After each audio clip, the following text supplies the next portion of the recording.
آپ نے کبھی سوچا ہے کہ جب آپ اپنا ڈی این اے بھیجتے ہیں اور اپنی نسل کی شناخت کرتے ہیں تو وہ ڈیٹا کہاں جاتا ہے اور کون اس تک رسائی حاصل کر سکتا ہے؟ دلچسپ بات یہ ہے کہ اسرائیل اس پورے عمل میں ایک اہم کردار ادا کر رہا ہے، حالانکہ وہاں گھریلو ڈی این اے ٹیسٹنگ پر سخت قوانین ہیں۔ ایک کمپنی اس بات کو واضح کرتی ہے، مائی ہیریٹیج۔ یہ کمپنی 2003 میں اسرائیل میں بنی اور اسے اسرائیلی انجینئرز نے بنایا۔ اس کی تحقیق، ڈیٹا بیس اور جینیٹک میچنگ کے سسٹمز اب بھی اسرائیل میں موجود ہیں۔ دنیا کی بڑی ڈی این اے کمپنی جیسے 23 and me, ancestry D N A, family tree D N A سب امریکی ہیں اور اسرائیل مالکیت میں نہیں ہیں، پھر بھی اسرائیل اس کہانی کا حصہ ہے۔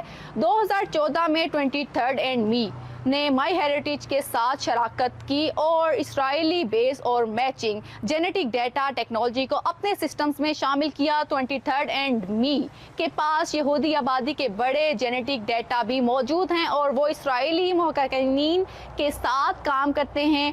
فیملی ٹری ڈی این اے بھی اسرائیلی جینیٹکس دانوں کے ساتھ قریبی تعاون میں ہے، اگرچہ اینسیسٹری ڈی این اے کے تعلقات کم براہ راست ہیں۔ یہ بھی ایک ایسے ٹیکنالوجی ماحول میں کام کرتا ہے جہاں اسرائیلی بائیو ٹیکنالوجی اور ڈیٹا سائنس کلیدی کردار ادا کر رہی ہے۔ اس طرح ان سب کمپنیز کے ڈیٹا بیس ایک دوسرے سے جڑے ہوئے ہیں، یعنی آپ کا ڈی این اے ممکنہ طور پر مختلف پلیٹ فارمز پر موجود ہو سکتا ہے۔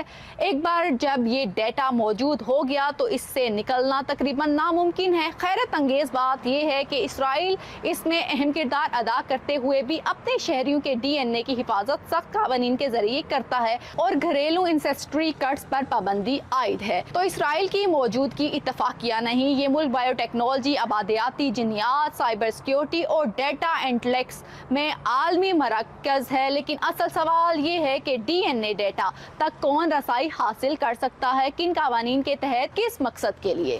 یعنی مسئلہ یہ نہیں کہ کمپنی اسرائیل کی ہے یا امریکہ کی، بلکہ یہ ہے کہ آپ کے جینیٹک راز کس کے ہاتھ میں جا سکتے ہیں اور اس کے ممکنہ اثرات کیا ہوں گے۔ اس ڈیٹا کی حفاظت، نجی معلومات اور عالمی شراکت داریوں کا دائرہ، یہ سب مستقبل کی تحقیق، طبی تحقیق اور ممکنہ طور پر قومی سیکیورٹی کے لیے بھی اہم ہو سکتا ہے۔